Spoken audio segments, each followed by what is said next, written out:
زندگی کی ٹھوکریں بھی بہت نرالی ہیں، جب بھی لگتے ہیں کچھ نہ کچھ سکھا کر جاتے ہیں یا پھر کسی کی اصلیت دکھا جاتے ہیں۔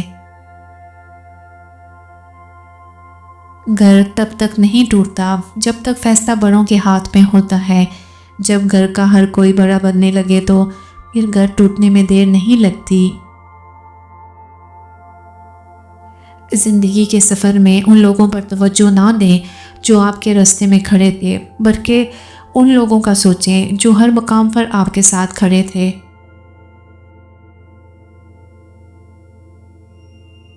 زندگی کے تجربے سے اتنا تو معلوم ہے، چھوٹا آدمی بڑے موقع پر کام آ جاتا ہے اور بڑا آدمی چھوٹی سی بات پر اوقات دکھا دیتا ہے۔ سمجھدار لوگ بحث نہیں کرتے کیونکہ وہ جانتے ہیں کہ سوائے آپس میں رنج پیدا ہونے کے اس سے مفید نتیجہ برآمد نہیں ہوا کرتا۔ کسی کو اپنے سے کمتر مت سمجھو، نہ جانے خدا نے اس کو کون کون سی صلاحیتوں سے نوازا ہو۔ پیٹ میں گیا زہر ایک انسان کی جان لیتا ہے، جبکہ کان میں گیا زہر کئی رشتوں کی جان لیتا ہے۔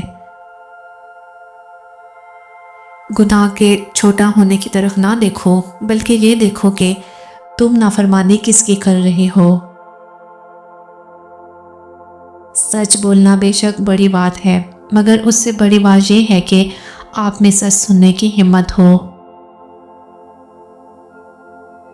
شیخ عبد القادر جیلانی نے فرمایا، میں نے اپنی زندگی میں دیکھا کہ عبادت سے زیادہ نیت کی صفائی اثر رکھتی ہے، اور نیت خراب ہو تو عبادت بھی بے جان لگتی ہے۔